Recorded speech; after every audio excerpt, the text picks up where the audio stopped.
প্রিয়জনের কাছে মূল্যহীন হয়ে গেলে নিজে থেকে সরে আসুন। ভিতরে সাময়িক যন্ত্রণা হলেও এটা অনেক সম্মানের। যদি বুঝতে পারেন কেউ হতাশায় ভুগছে, তাকে জ্ঞান বা উপদেশ দিতে যাবেন না।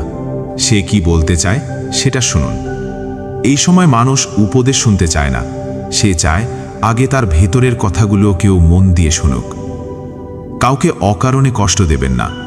এই মুহূর্তে আপনি যার সাথে ইচ্ছাকৃত অন্যায় করে নিজেকে জয়ী ভেবে বেশ ফুরফুরে মেজাজে আছেন, মনের আনন্দে ঘুরে বেড়াচ্ছেন, সে হয়তো প্রতিবাদ করবে না, কিন্তু তার নীরবতা, কষ্ট থেকে উঠে আসা দীর্ঘশ্বাস আপনার সাথে বোঝাপড়াটা সঠিক সময় করে নেবে।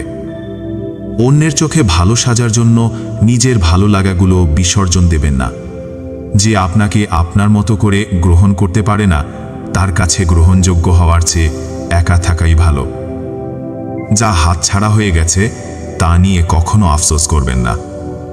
বয়স, শিক্ষা, পদ বা পদবীর দিক দিয়ে কেউ ছোট হলেও কাউকে ছোট করে দেখবেন না, তাহলে আপনি ছোট হয়ে যাবেন।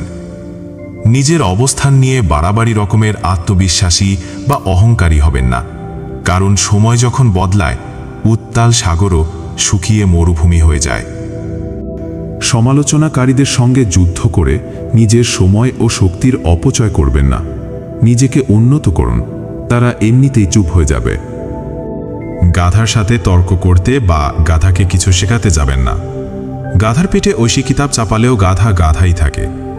ভুল জায়গায় স্যাক্রিফাইস আর ভুল মানুষের সাথে কম্প্রোমাইজ আপনাকে না দিবে সুখ, না দিবে সফলতা।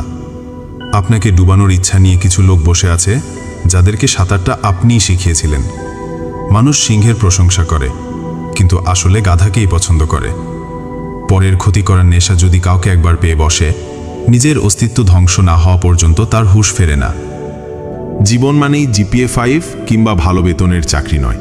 আপনার জানাশোনা অনেককেই পাবেন যাদের জীবন সম্পর্কে জ্ঞান অসম্পূর্ণ, কিন্তু ঠিকই ভালো বেতনের চাকরি পেয়ে গেছে। সন্তানের জন্য বেশি বেশি সম্পদ জমা না করে সন্তানকেই সম্পদ বানিয়ে ফেলুন। একজন আদর্শ সন্তান আপনার জীবনের শ্রেষ্ঠ সম্পদ। পৃথিবীর নিষ্ঠুরতম সত্য হল, আপনার উপকারের কথা মানুষ বেশি দিন মনে রাখবে না।